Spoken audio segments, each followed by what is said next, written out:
अब देवर्षि नारद ने सनत कुमारों से प्रश्न कर दिया,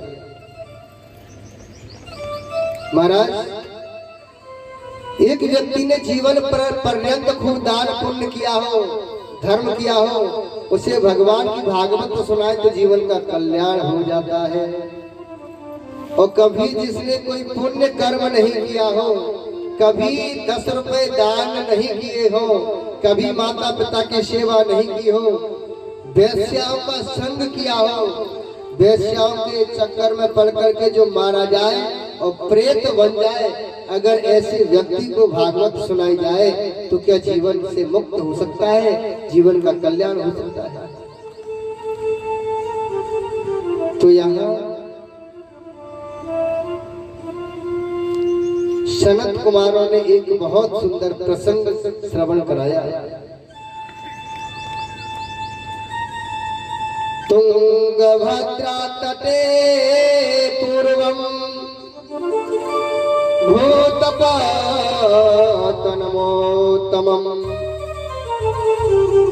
यत्र वर्णा स्वधर्मेण सत्य सत्कर्म तत्परा।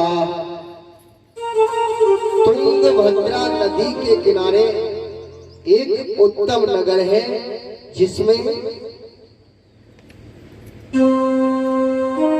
वर्णाश्रम धर्म का पालन करने वाले एक ब्राह्मण रहते हैं जो वेद पाठी है, जिनका नाम है आत्मदेव,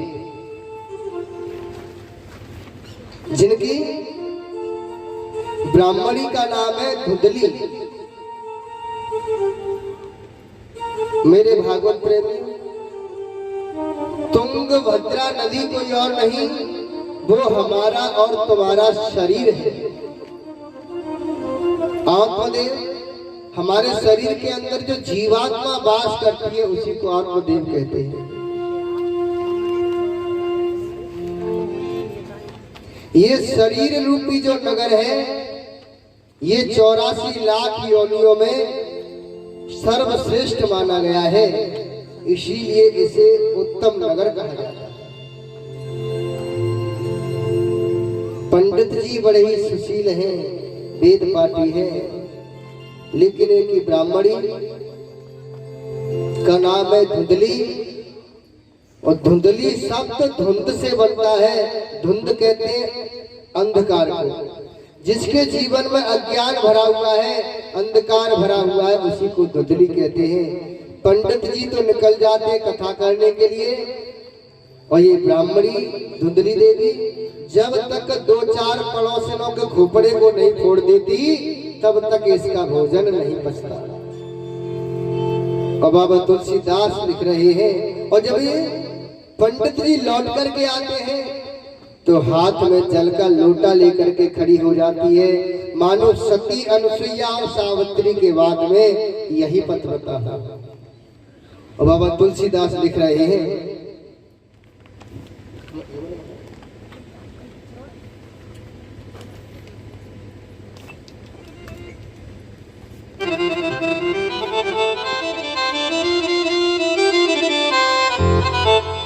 निर्मल मन जन सो मोहि पावा, निर्मल मन। ये साउंड वाले भैया कहाँ चले गए? ऐसा साउंड वाला हमें पहली बार जीवन में देखने को मिला है। साउंड यहाँ रखा है और साउंड वाले का खोज नहीं बताइए। निर्मल मन जन सो मोहि पावा,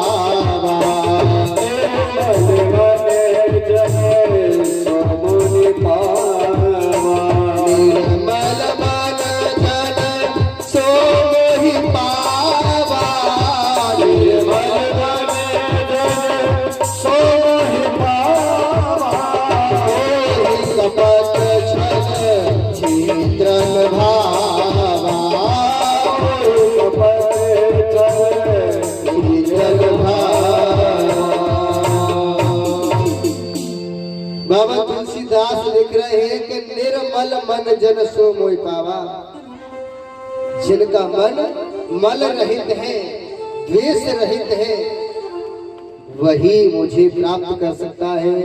मोहि छल कपट मोहि कपट छल चित्र न बाबा, जिसके जीवन में कपट भरा हुआ है, छल छिद्र भरा हुआ है, द्वेष की भावना भरा हुआ है, वह मुझे सपने में भी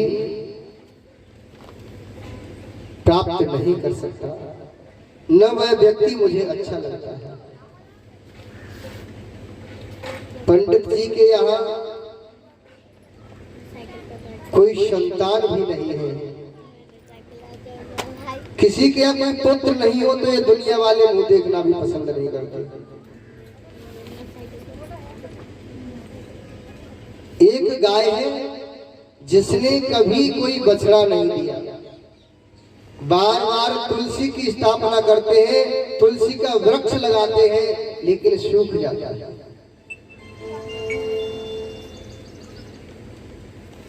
ब्राह्मणों से पूछा, किसी ने बताया महाराज तुम्हारे यहाँ कोई पुत्र नहीं है, संतान का सुख आपके यहाँ नहीं है, इसलिए ये तुलसी का बिरवा बार बार सूख जाता है। ब्राह्मण को बहुत दुख हुआ कि दुनिया वाले जब मुझे देखना ही पसंद नहीं करते तो अब मेरा जीवन रखना ही व्यर्थ है। रात्रि में निकल गए और जैसे ही एक कुएं में गिरने को हुए, एक संत आ गया और संत ने ब्राह्मण को देखा और रोक लिया और कहा,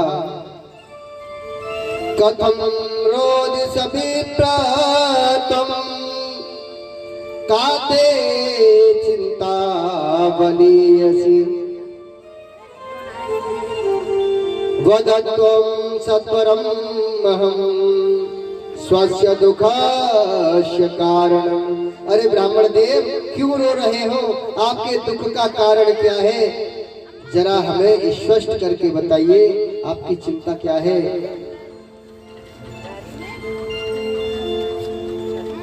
आत्मदेव कहने लगे, आप मुझे मर जाने दीजिए।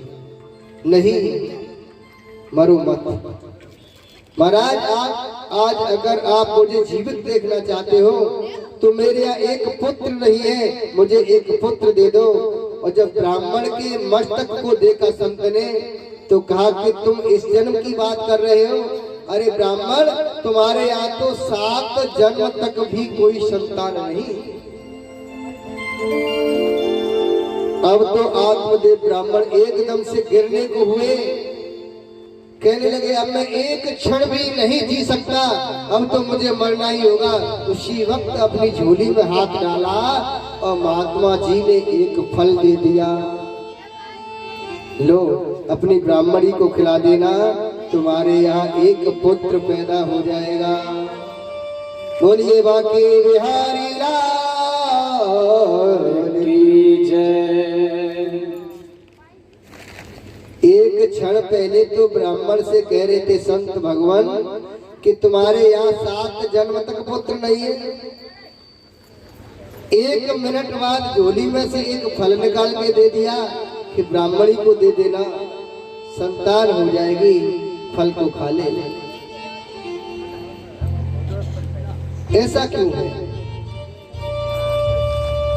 तो आदरणीय श्री सूत जी सौनकादिक 88,000 ऋषियों से समझा रहे हैं कि जो संत होते हैं ना, उन्होंने अपने जीवन में तपस्या रूपी भजन रूपी धन एकत्रित कर रखा है। एक व्यक्ति होता है जिसका बैंक में अकाउंट होता है, 5 लाख रुपए उसके खाते में जमा है। दूसरा कोई व्यक्ति गया कि मेरी बेटी की शादी है, मुझे 1 लाख रुपए दे दो। उस व्यक्ति ने अपनी चेक बुक में से 1 लाख का चेक काटा, अपने हस्ताक्षर कर दिए, जाओ मैनेजर को दे देना। उस व्यक्ति ने वह चेक मैनेजर को दिया, मैनेजर ने चेक को पास कर दिया। तो क्या हिम्मत है उस कैशियर की कि उस चेक का भुगतान नहीं करे? करना पड़ेगा ना। क्यों? उस चेक पर खाता धारक के हस्ताक्षर हुए हैं। ऐसे ही संतों ने जो धन एकत्रित कर रखा है, भजन रूपी धन, सत्संग रूपी धन एकत्रित कर रखा है, संत ने किसी को आशीर्वाद दे दिया तो उस परम पिता परमात्मा की हिम्मत नहीं कि उस संत के आशीर्वाद को झूठा कर दे, मिथ्या कर दे। मोर बचन चाहे पड़ जाए फीका और संत बचन पत्थर की का,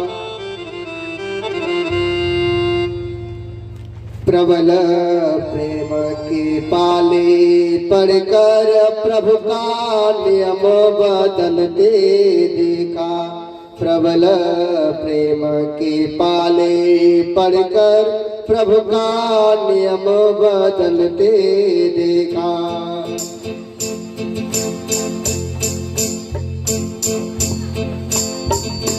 प्रबल प्रेम के पाले पढ़कर प्रभु का नियम बदलते देखा।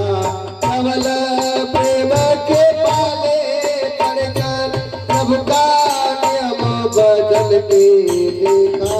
अपना मान भले टल जाए, भक्त का मान न टलते देखा। भले टल जाए, भक्त का मान न टलते देखा। अपना मान भले टल जाए, भक्त का मान न टलते देखा। भगवान अपने भक्त की बात रखने के लिए अपनी प्रतिज्ञा को भी झूठी कर देते हैं। अच्छा, महाभारत का जब युद्ध हुआ था तो श्री कृष्ण प्रभु ने प्रतिज्ञा की थी कि मैं रण क्षेत्र में शस्त्र नहीं उठाऊंगा। और जब पितामह भीष्म ने प्रतिज्ञा कर ली कि कल मैंने श्री कृष्ण से शस्त्र नहीं उठवा दिए तो मैं गंगा पुत्र नहीं कहूंगा, तो पितामह भीष्म की प्रतिज्ञा को रखने के लिए श्री कृष्ण प्रभु को शस्त्र उठाना पड़ा, अपनी प्रतिज्ञा को झूठा करना पड़ा। आत्मदेव फल लेकर के आए, ब्राह्मणी को दिया, पड़ोसन से पूछा, बहना हमारे पंडित जी तो इतने भोले भाले हैं,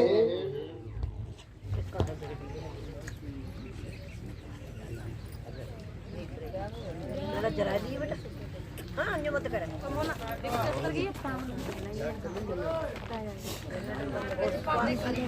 ऐसी स्वाद नहीं करेगी। जरा दी। जरा कर ले। गद्दी है। ये परीक्षा तक की गद्दी है बेटा। जय श्री राम। बोलिए बांके बिहारी लाल की जय। आज आत्मदेव ब्राह्मण ने जाकर के धुंधली को फल दिया, ब्राह्मणी को फल खा लेना, आपके पुत्र पैदा हो जाएगा। उसने अपने पड़ोसियों से पूछा, बहन पंडित जी हमारे बड़े भोले भाले हैं, कब जंगल में चले गए, किसी महात्मा ने दे दिया फल, बताओ फल खाने से कहीं पुत्र पैदा होते हैं? पड़ोसी ने कहा कि कोई बात नहीं, शायद संत का आशीर्वाद है, फल खा लो पुत्र हो जाएगा, तुम्हारे यहाँ वैसे भी कोई पुत्र नहीं है। लेकिन कहा एक बात बताओ, चलो मैं फल को खा भी लेती हूँ, वैसे तो ये मुझे विश्वास है कि फल के द्वारा कोई पुत्र होगा नहीं। मान लीजिए कि पुत्र गर्भ में आ भी गया तो बहना, अगर कहीं नगर में आग लगी तो सभी भाग जाएंगे, गर्भ में बालक आएगा तो मेरा उदर बढ़ेगा, मैं भाग नहीं पाऊंगी और उस अग्नि में जल करके मुझे मरना पड़ेगा। कहीं गांव में लुटेरे आ गए तो सभी भाग जाएंगे, मुझे कोई पकड़ लेंगे। तो बहना मैं ऐसा काम नहीं करूंगी, ना रहेगा बांस ना बजेगी बांसुरी, मैं फल को खाऊंगी ही नहीं तो उधर में बालक आएगा। तो पड़ोसी ने कहा कोई बात नहीं है, मेरे यहाँ 10 पुत्र हैं, मेरे घर में बालक है, अब की बार 11वां कोई पुत्र हुआ तो रातों रात तुझे दे दूंगी, और तेरी गाय ने भी तो कोई संतान नहीं दी, फल की परीक्षा हो जाएगी, फल को गाय को खिला दे। फल गाय को खिला दिया। कुछ समय बाद इसने अपने उदर से कपड़ा बांधना शुरू कर दिया, मानो ऐसा लगे कि इसके गर्भ में बालक है, मानो इसका उदर बढ़ रहा है। जब पड़ोसन के यहाँ पुत्र पैदा हुआ तो रातों रात इसे दे गई।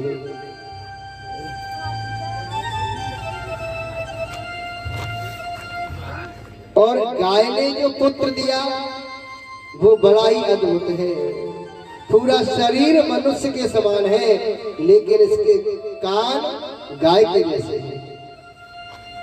अब तो दो पुत्र आ गए।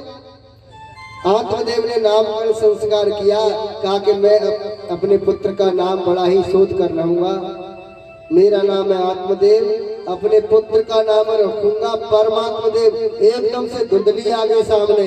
अच्छा, 9 मास गर्भ में हमने रखा, कष्ट हमने सहन किए, आप अपने नाम से जोड़ करके नाम रखना चाहते हो, ये कदापि नहीं हो सकता। It is impossible.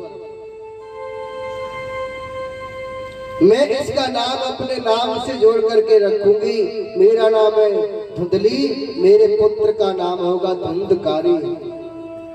रख दिया। गाय के गर्भ से जो पुत्र पैदा हुआ उसका नाम गोकर्ण रखा, क्योंकि इसके गाय जैसे कान है। धीरे धीरे दोनों बड़े हुए। गोकर्ण माता पिता गुरुओं का सम्मान करता है, संतों की सेवा करता है। धुंधकारी बड़ा हुआ, संतों का अपमान करता है, डाकुओं का संग करने लगा, वेश्याओं को घर पर बुला करके लाने लगा। अब तो आत्मदेव ब्राह्मण बड़े दुखी हुए, रोने लगे। गोकर्ण ने कहा कि पिताजी आप क्यों रोते हो? कहा, हे बेटा, ये धुंधकारी जो दुष्कर्म कर रहा है मुझसे देखे नहीं जाते। तो गोकर्ण ने कहा कि पिताजी कोई किसी का पुत्र नहीं होता, कोई पिता नहीं होता, ये संसार केवल एक मोह का कारण है, इसलिए आप वन में जाकर के भजन कीजिए। गोकर्ण का उपदेश मानकर आत्मदेव ब्राह्मण वन में गए और वहीं भागवत कथा के 10वें स्कंद का पाठ किया और भगवान की भक्ति प्राप्त की, भगवान के धाम को प्राप्त कर लिया। गोकर्ण तीर्थ करने के लिए चले गए। धुंधकारी 5 वेश्याओं को अपने घर पे ही रखने लगा, और वेश्याएं तो आपको मालूम है कि धन की बहुत दुखी होती है। जब इसके पास धन नहीं रहा तो वेश्याओं ने इसे भगा दिया। अब इसने अपनी माँ धुंधली को पीटना शुरू कर दिया कि बता धन कहाँ छुपा के रखा है। तो धुंधली ने रातों रात कुएं में गिर करके आत्महत्या कर ली। धुंधकारी ने एक राजा के यहाँ से चोरी की, अपार धन लिया और वेश्याओं के सामने डाल दिया। तो वेश्याओं ने सोचा कि राजा को मालूम पड़ेगा तो ये तो पकड़ा जाएगा, इसके साथ ही साथ फांसी पर हमें भी चढ़ना पड़ेगा, इसलिए रातों रात इसका कत्ल कर दिया। धुंधकारी को पहले तो खूब शराब पिलाई, उसके बाद में जब बेहोश हो गया चारपाई पर रस्सी से कस दिया, अग्नि के लक्कड़ जलाए और अग्नि के जलते हुए कोयले इसके मुंह में डाल डाल करके धुंधकारी का प्राणांत कर दिया। धुंधकारी मर तो गया, लेकिन भयानक प्रेत बनकर के अपने ही घर में रहता है। गोकर्ण को मालूम हुआ कि मेरा भाई मर गया, तो इसने गया में जाकर के पिंड दान किया भाई के लिए। और जब गोकर्ण लौट करके अपने घर पर आए तो रात्रि के 12 बजे जब योग साधना में बैठे, जिस समय हम और आप सोते हैं ना, उस समय जो योगी लोग होते हैं वो साधना करते हैं। तो ये धुंधकारी नाना प्रकार के भेष बना करके आवाज करने लगा। कभी तो शेर बन करके दहाड़ता है, कभी हाथी बन करके चीखता है, कभी हवा बन करके चलता है। एकदम से गौकर्ण ने जल लिया, मंत्र पढ़ करके अभिमंत्रित जल जब इसकी ओर मारा, इसकी वाणी अवरुद्ध हो गई और हाथ जोड़ करके बोला, भैया मैं कोई और नहीं,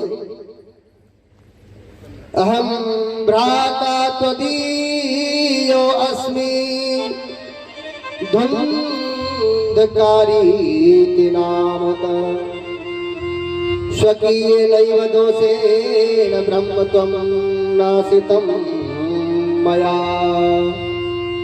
भैया मैं तुम्हारा भाई धुंधकारी हूँ, वेश्याओं के चक्कर में फंसकर मेरी मृत्यु हो गई, मैं प्रेत बन करके यहाँ पड़ा हूँ, मेरी मुक्ति का कोई उपाय कीजिए। तो गोकर्ण ने किया, कहा कि चिंता मत करो, सुबह मैं जरूर तुम्हारी मुक्ति का कोई उपाय करूंगा। तो आज गोकर्ण ने सुबह स्नान इत्यादि से निवृत्त होकर के सूर्य भगवान को अर्घ दिया। तो सूर्य भगवान प्रकट हुए और इन्होंने बताया कि आप अपने भाई के लिए भागवत कथा का अनुष्ठान कीजिए। तो सभी ग्रामवासियों को एकत्रित किया, जैसे हम और आपने व्यास मंच बनाया है ऐसे ही सभी ग्रामवासियों ने बहुत सुंदर व्यास मंच बनाया।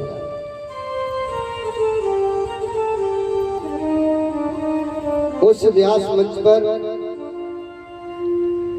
गोकर्ण जी विराजमान हुए। धुंधकारी को आह्वान किया तो धुंधकारी आ गया।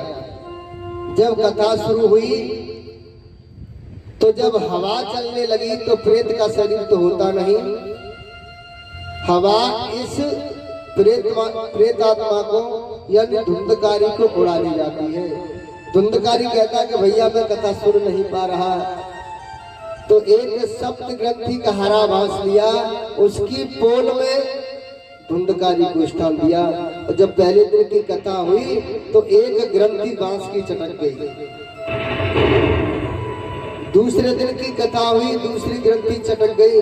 जब 7 दिन की कथा संपूर्ण हुई तो 7 ग्रंथियां चटक गई और धुंधकारी देव रूप लेकर के प्रकट हुआ। भगवान के धाम से विमान आया और विमान में बैठ करके प्रभु के धाम को चला गया।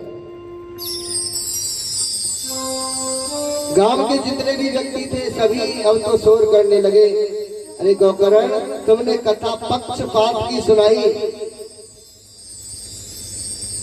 अरे हमारे लिए विमान क्यों नहीं आया, विमान तुम्हारे भाई के लिए ही क्यों आया। तो मेरे भागवत प्रेमियों, विमान किसे कहते हैं, विमान की परिभाषा क्या है? वे कहते हैं नहीं, मान माने मान या सम्मान, जो मान और सम्मान को भूल जाए, अभिमान को त्याग दे, उसी के लिए विमान आ जाता है। मेरे गोविंद प्रकट होकर के दर्शन करने को आ जाते हैं।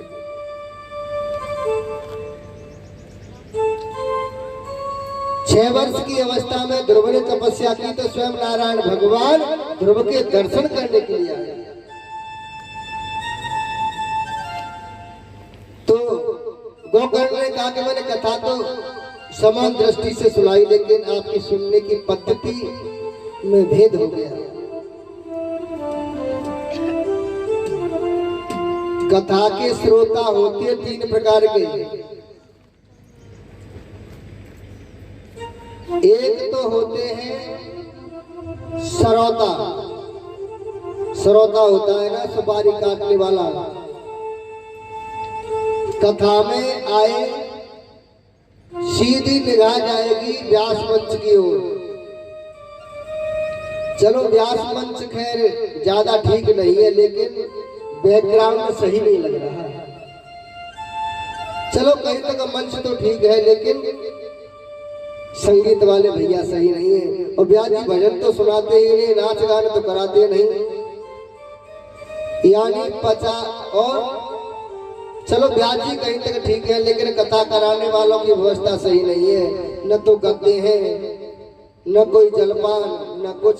यानी 50 कमी कथा कराने वालों में और 100 कमी कथा करने वालों में निकाल देते हैं।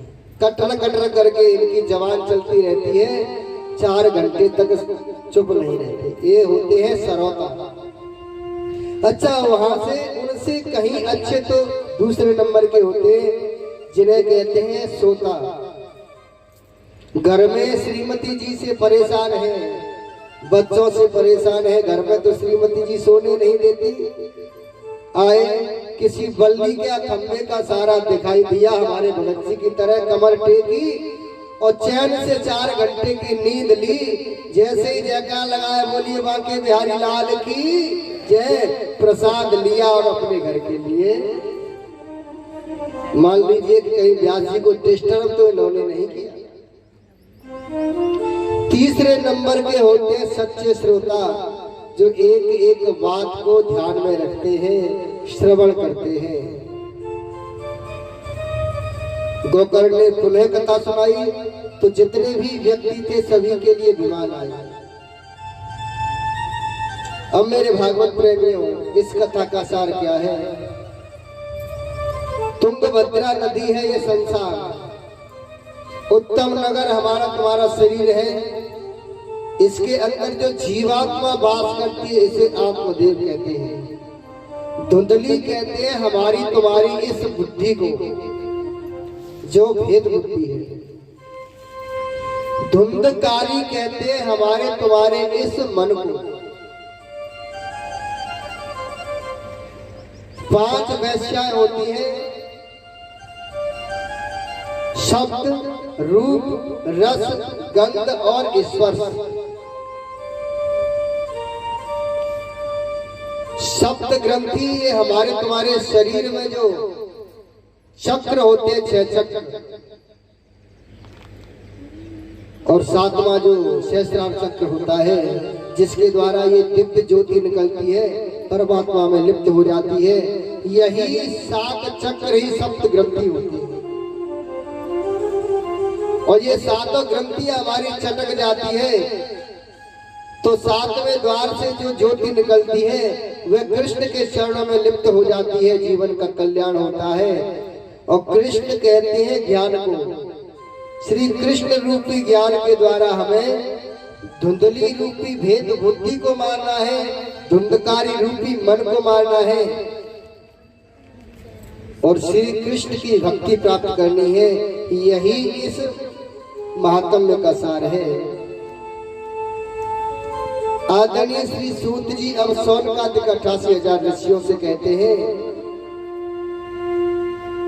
ज्ञान और वैराग्य का बुढ़ापा दूर हुआ, भक्ति के कष्ट की निवृत्ति हुई।